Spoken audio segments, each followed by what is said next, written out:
Episode 10 में हम देखते हैं उस लड़की के मुंह से अपना नाम सुनकर वो शॉक्ड हो जाता है। तभी वहाँ पे चैंगी और बाकी उसके साथी उसको पकड़ने के लिए आते हैं।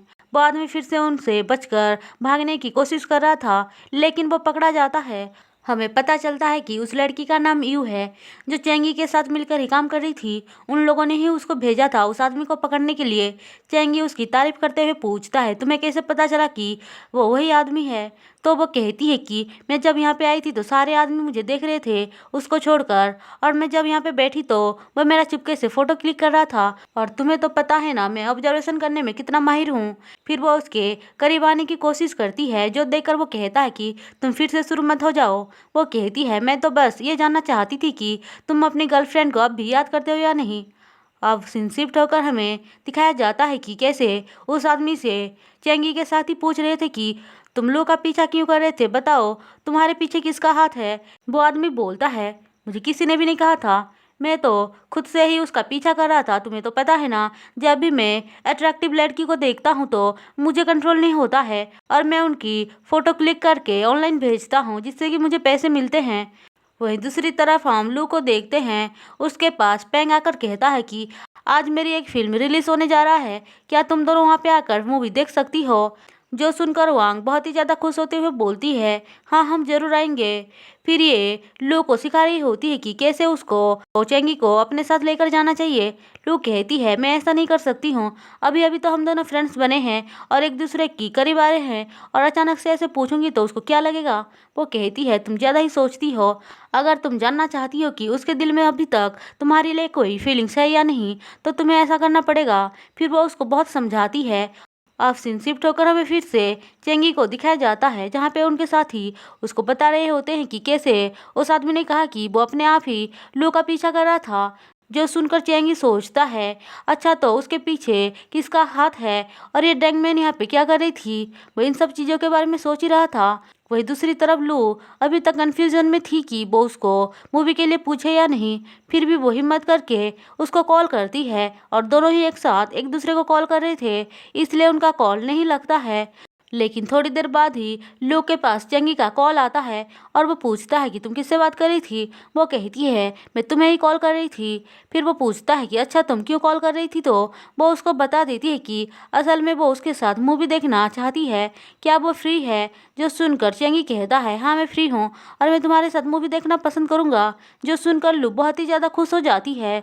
अब सुबह लू हॉस्पिटल आती है, जहाँ पे वांग उसकी मेकअप करते हुए बोलती है, एक अच्छी सी ड्रेस खरीद कर मूवी देखने के लिए जाना, इसी ड्रेस में ही मत चले जाना। जो सुनकर वो कहती है, ड्रेस की क्या ज़रूरत है। वो कहती है कि देखो अच्छी इंप्रेशन बनानी है तो ड्रेस तो तुम्हें खरीदना पड़ेगी। अब थोड़ी देर बाद लू बाहर निकल आती है। वो सीधे एक मॉल में जाकर ड्रेस को खरीदने लग जाती है, लेकिन उसको पता नहीं था कि उसका पीछा करते हुए चैंग भी वहाँ पे पहुँच गया था। लो अपनी ड्रेस को लेकर बहुत ही ज़्यादा कंफ्यूज थी कि वो अच्छा दिख रहा है या नहीं। तभी पीछे से चेंगी आकर बोलता है कि तुम इस ड्रेस में बहुत ही ज़्यादा खूबसूरत लग रही हो। वो उसको देखकर पूछती है, तुम यहाँ पे क्या कर रहे हो। वो कहता है कि मैं यहाँ पे कुछ काम से आया था। फिर वो कहती है, ठीक है मैं इसी ड्रेस को ही लेती हूँ। फिर वो पे करने जा रही थी। चेंगी कहता है, मैंने पहले से ही पे कर दिया है। फिर ये दोनों मूवी देखने आते हैं, जहाँ पे पेंग लू का इंतजार कर रहा था। तभी वो साथ में चेंगी को देखकर बहुत ही ज़्यादा सैड हो जाता है। उसको ये बिल्कुल भी अच्छा नहीं लगता है कि चेंगी को लेकर लू अपने साथ आई है। अब ये दोनों वहाँ पे बैठकर मूवी देखने लग जाते हैं। थोड़ी देर बाद लू को वांग मैसेज करके पूछ रही होती है कि तुम दोनों के बीच सब कुछ सही तो चल रहा है ना। अब धीरे धीरे चेंगी उसका हाथ पकड़ने की ट्राई कर रहा था, जो देखकर लू को भी समझ में आ जाती है, और वो भी उसको कुछ नहीं बोलती है। हम देखते हैं कि अब धीरे धीरे मूवी स्टार्ट होता है, तो हम पेंग की एक स्टोरी को देख पाते हैं, जहाँ पे हमें पता चलता है कि असल में पेंग के जो डैड थे वो बहुत ही ज़्यादा ख़राब थे। वो बार बार उसको एब्यूज़ करते थे, क्योंकि उसकी मॉम उनको छोड़कर भाग गई थी। जब बात उसको बार बार वो याद दिला के बोलते थे कि तुम बिल्कुल अपनी मॉम के जैसे हो, और तुम भी एब्रॉड जाके पढ़ाई करना चाहते हो। मैं देखता हूँ कि तुम कैसे एब्रॉड जाते हो मुझे छोड़कर। जिस वजह से वो सैड होकर एक रिवर के पास आकर खड़ा हुआ था। वो पानी को देखकर कुछ सोच रहा था, और हमें पता चल जाता है कि इसका इरादा सही नहीं है। तभी वहाँ पे लू आकर कहती है, तुम यहाँ पे क्या कर रहे हो इतनी बारिश में।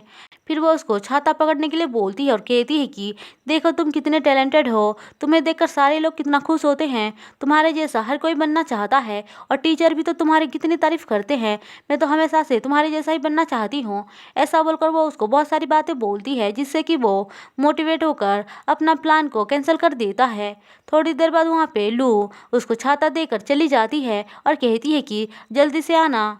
हम देखते हैं तब से लू को वो पसंद करने लग गया था और हर तरफ उसका पीछा करते हुए सिर्फ उसको ही देखे जा रहा था। उसे जब पता चलता है कि लू को लेक को देखना बहुत पसंद है, इसलिए वो एक स्पेशल जगह पे उसको लेकर जाने के लिए एक फोटोग्राफ के पीछे लिखा हुआ था कि क्या तुम मेरे साथ लेक को देखने चलोगे। और तभी रनिंग का कंपटीशन चल रहा था जहाँ पे लू भाग नहीं पा रही थी और सारे उसको चीयर अप कर रहे थे।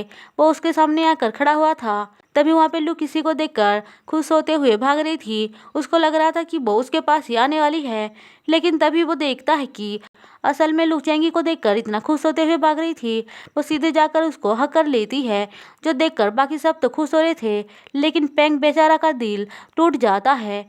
हम देखते हैं ये सारी बातों को याद करके वो अब भी बहुत ही ज़्यादा सैड था। तभी वहाँ पे फिल्म का डायरेक्टर उसको बुलाता है और सबको बताता है कि कैसे ये फिल्म पेंग की रियल लाइफ की स्टोरी है। वो लोग उससे पूछते हैं आखिरकार वो लड़की कहाँ गई, क्या तुम दोनों की शादी हो गई। तो वो कहता है कि नहीं, हम दोनों की अभी शादी नहीं हुई है। अब मूवी खत्म होने के बाद चैंगी और लू बाहर आते हैं, जहाँ पे लू कहती है कि मुझे वॉक पे जाना है। फिर ये दोनों बातें करते हुए वॉक पे निकल जाते हैं, जहाँ पे दोनों ही पेंग के बारे में ही बात कर रहे थे कि कैसे उसको वो छाते वाली लड़की से प्यार हो गया है। लू को भनक तक नहीं लगता है कि असल में पेंग उसके बारे में ही बात कर रहा था। तभी उसको वांग का बार बार कॉल आ रहा था, लेकिन उसका फ़ोन साइलेंट थी, इसी वजह से उसको पता नहीं चलता है। अब ये दोनों बात करते करते सीधे उसके घर पर पहुंच जाते हैं, जहाँ पे चेंगी कहता है क्या मैं अंदर आ सकता हूँ, मुझे कुछ चेक करना है सीसीटीवी फुटेज का। फिर वो कहती है ठीक है। अब ये दोनों अंदर आते हैं, जहाँ पे दोनों एक दूसरे के फीलिंग्स के बारे में बता देते हैं कि कैसे वो दोनों अलग होने के बाद भी किसी और को डेट नहीं कर पाए और एक दूसरे को कभी भूल नहीं पाए, जो सुनकर वो दोनों ही अब अपनी फीलिंग्स को शेयर करते हुए किस करते हैं। अब सीन शिफ्ट होकर हमें दिखाया जाता है कि किसी ने वांग को मार डाला था। वो उसको पानी के अंदर फेंक कर उसके फ़ोन से लू को हेल्प की मैसेज भेजता है और इसी के साथ एपिसोड 10 खत्म होता है।